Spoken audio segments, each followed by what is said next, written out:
In 2016, 11.5 million documents leaked from a single law firm in Panama. They exposed presidents, billionaires, and criminals. But here's the twist. Most of what they did wasn't illegal. The 1% don't break the rules. They write them. And while you pay taxes on every dollar you earn, they've built an invisible empire where money flows freely, untraceable, untaxable. This isn't a conspiracy theory. This is the architecture of modern wealth. And by the end of this video, you'll see the matrix for what it really is. Let's start with the number, $32 trillion. That's how much wealth is hidden in offshore tax havens right now. To put that in perspective, that's twice the GDP of the United States. It's sitting in places like the Cayman Islands, Switzerland, and Luxembourg, countries smaller than most cities, yet holding more money than entire continents. But this system wasn't born overnight. It started in the aftermath of World War I, when European aristocrats needed to hide wealth from crumbling empires. Swiss banks became vaults of secrecy. Then came the 1970s. Globalization exploded, borders became porous for capital, and the wealthy realized something. If you can't see the money, you can't tax it. Fast forward to today. You work a 9-to-5. The government takes its cut before you even see your paycheck. But for the ultra-rich, their money never touches a taxable account. It moves through shell companies, trusts, and offshore structures designed by the world's most expensive lawyers. And the crazy part, it's all technically legal.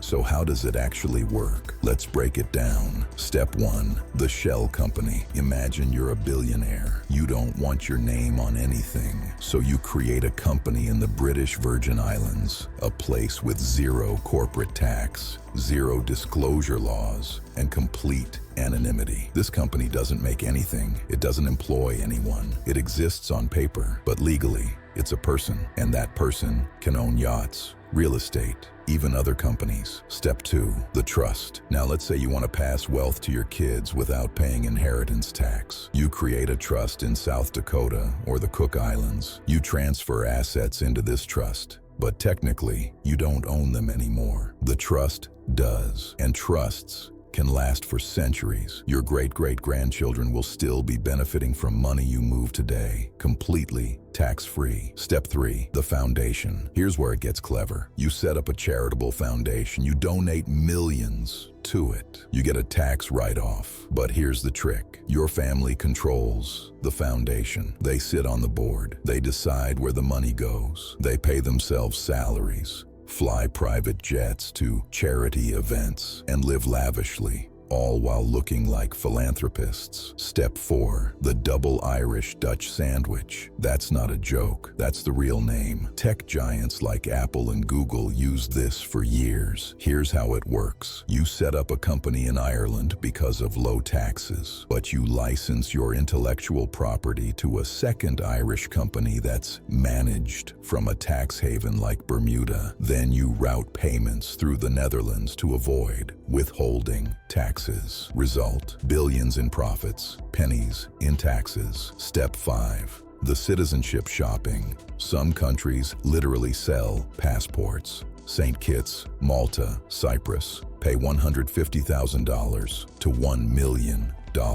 And you're a citizen. Why does this matter? Because now you can move money under that country's laws, bypass extradition treaties, and access new banking systems. Citizenship isn't about nationality anymore. It's about access. But cracks started showing. In 2013, whistleblowers began leaking documents. First came the Swiss leaks, exposing how HSBC helped clients evade taxes. Then LuxLeaks revealed how Luxembourg gave secret tax deals to corporations. Then the big one, the Panama Papers. In 2016, journalists sifted through 11.5 million files. They found everyone. The Prime Minister of Iceland resigned. Pakistan's Prime Minister was jailed. Russian oligarchs, Chinese officials, Hollywood celebrities, all exposed. The world finally saw the machine. But here's the gut punch. Almost no one went to jail. Why? Because most of it was legal. The law firm, Mossack Fonseca, simply helped clients use existing laws. They didn't break rules. They bent them. And the clients, they paid fines, issued apologies, and kept their fortunes. In 2017, another leak. The Paradise Papers. More names, more companies, same result. Outrage, but no real reform. Then, in 2021, the Pandora Papers dropped. This time, 600 journalists in 117 countries collaborated. They found $11.3 trillion hidden. World leaders, billionaires, celebrities, 35 current and former heads of state were implicated. And still, the system stands. Why? Because the people who could change the laws are the same people using the system. So what does this mean for you? For the average person working a regular job, it means you're playing a different game. When the ultra-rich avoid taxes, governments make up the shortfall by taxing you more. Public schools lose funding. Infrastructure crumbles. Social programs get cut. You're told there's no money for healthcare,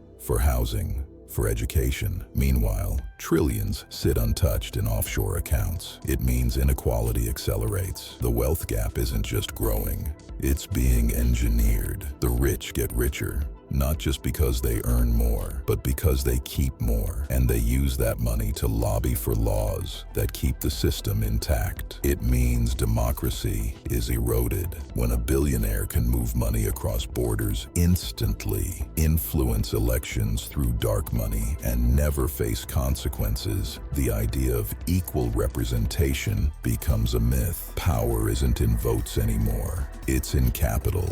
And it means the system is invisible.